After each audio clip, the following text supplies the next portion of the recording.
और फुले शाहू अम्बेडकर विचारधारा से प्रभावित होकर हम लोगों ने जो मूवमेंट को आगे बढ़ाने के लिए जो हमने जिम्मेदारी ली है, जिसमें संविधान में जो हमको समता और बंधुता की जो भाव हमारे लिए निर्माण किया, बहुजन समाज में सभी समाज को जोड़ने का काम किया है संविधान ने। हर किसी को रोज़मर्रा की ज़िंदगी जीने के लिए रोटी कपड़ा और मकान की ज़रूरत पूरी होना चाहिए, सबको शिक्षा मिलनी चाहिए। इसके आधार पे हमारे समाज में जो पिछड़ा वर्ग है उनको कोई आधार यदि है तो वो है हमारा संविधान, भारतीय संविधान, जो आज 75 साल कंप्लीट हो चुके हैं। इस 75 साल के उपलक्ष्य में मैं सभी को, भारतवासियों को शुभकामनाएं देता हूं। और इस शुभकामना के आधार पर हमारा जो फुले शाहू अम्बेडकर विचारधारा है, जो बहुजनों का हक अधिकार की जो लड़ाई है, उस लड़ाई को आगे बढ़ाने के लिए हर एक भारतीय बहुजन समाज की जिम्मेदारी है कि हमने छोटी छोटी जिम्मेदारी लेकर हमारा जो वोटिंग बैंक के माध्यम से हम जो अपना राजा तय करते हैं, अपना शासक तय करते हैं, उस शासक के लिए हमको सबको समाज के अंदर में जागरूकता फैलाने की हर किसी की जिम्मेदारी है।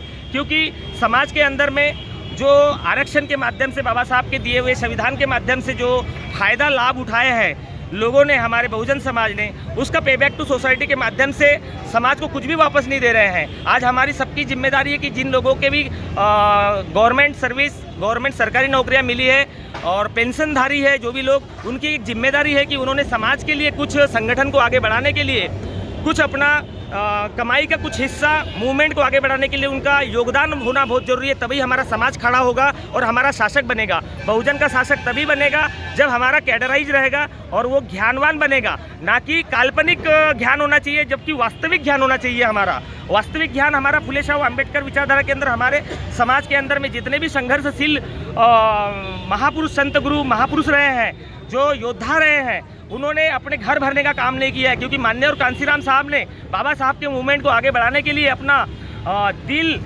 दिमाग और हुनर को जो लगाया है यहाँ पर, उन बहन कुमारी मायावती के संघर्ष को देखते हुए उन्होंने जो त्याग किया है बहन कुमारी मायावती ने और माननीय और कांसीराम साहब ने, जो बाबा साहब ने जो त्याग किया है, माता रमाई का त्याग है, जो यदि माता रमाई का त्याग ना होता तो बाबा साहब भी आज ये संविधान नहीं लिख पाते। क्योंकि बाबा साहब का जो त्याग है, उस टाइम में जो रात दिन बहुत मुश्किल से सोया करते थे, कभी कभी सोया करते थे, उस टाइम में जो मतलब बाबा साहब का जो संघर्ष था, उसमें हमको रोना भी आता है एक प्रकार से। अच्छे तरह से हम उनकी किताबें पढ़ेंगे, क्योंकि उनका संघर्ष जैसा दूसरा बाबा साहब मुश्किल से ही पैदा होगा, कभी होगा तो।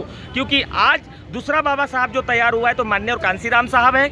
माननीय और कांसीराम साहब ने कहा है कि हमने बाबा साहब को पढ़ लिया, मतलब हमको ज़्यादा किताबें पढ़ने की जरूरत नहीं। जो बाबा साहब ने हमें कहा है कि हमें इस देश की शासन करती जमात बननी है, और इस देश की शासन करती जमात तभी होगी जब हमारा घर घर का हमारा बहुजन समाज मतलब शिक्षित होगा। शिक्षित होगा तो शिक्षित दूसरों को करना पड़ेगा। घर घर जाकर हमको संघर्ष करना है, लेकिन हमको दूसरों को भी संघर्ष करना है घर घर जाकर। दूसरी बात, संगठित रहो। मतलब बुद्धम शरणम गच्छामि, धम्मम शरणम गच्छामि, संघम शरणम गच्छामि, जो हमको तीन रत्न के रूप में दिया है, उसमें सारा सार छुपा हुआ है कि हमें विद्या बिना मति गेली। ये मतलब हमारे राष्ट्र पिता ज्योतिराव जी फुले ने जो ये बाबा साहब ने उनको गुरु माना, तो ऐसा ही नहीं माना, क्योंकि उन्होंने विद्या बिना मति के लिए, मति का मतलब होता है कि विचार करने की शक्ति, हमारे विचार करने की प्रक्रिया।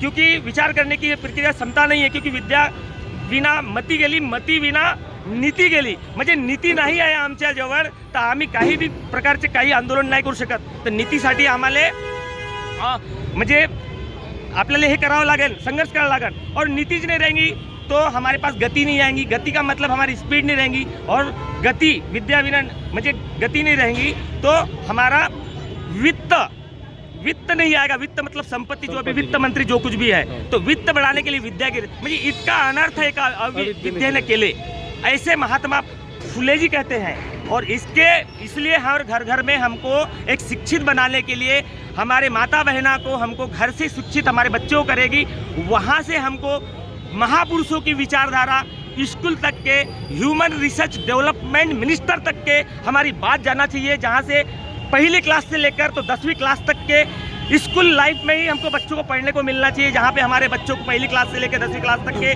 बाबा साहब का मूवमेंट को पढ़ने को मिलना चाहिए। प्रश्नावली में वो होना चाहिए, काल्पनिक प्रश्नावली नहीं होना चाहिए, इसमें वास्तविक प्रश्नावली होना चाहिए। जो महापुरुषों का संघर्ष है, वो संविधान का संघर्ष नहीं दिखाया जाता। वो संविधान यदि हमारे स्कूल कॉलेज में पढ़ाया जाए तो आज हमारा हर बहुजन समाज शासक बनेगा और हम शासन करती जमात बनेंगे और हम फुले शाहू अम्बेडकर विचारधारा को हम आगे बढ़ाएंगे। और आने वाले समय में जो कुछ भी हम भारत को एक अशोक सम्राट का भारत के रूप में जो देखना चाह रहे हैं हम, तो सबसे पहले फुले शाहू अम्बेडकर विचारधारा को हमको आगे बढ़ानी होगी, जिसमें हम अशोक सम्राट का भारत यानी हमारा भारत बौद्धमय बनेगा। पहले बौद्धमय बनने से पहले हमको संघ के माध्यम से हमको एकता यूनिटी बनानी पड़ेगी समाज में। जो बहुजन समाज में हमारे 52% जो भी ओबीसी भाऊ बंधु है, हमारा समाज है, हमको उसके किसी भी प्रकार से प्रहार न करते हुए हमको उनको जागरूक करना है पहले, और उनको एक एक चीज़ फुले शाहू अम्बेडकर विचारधारा समझा के बताना है।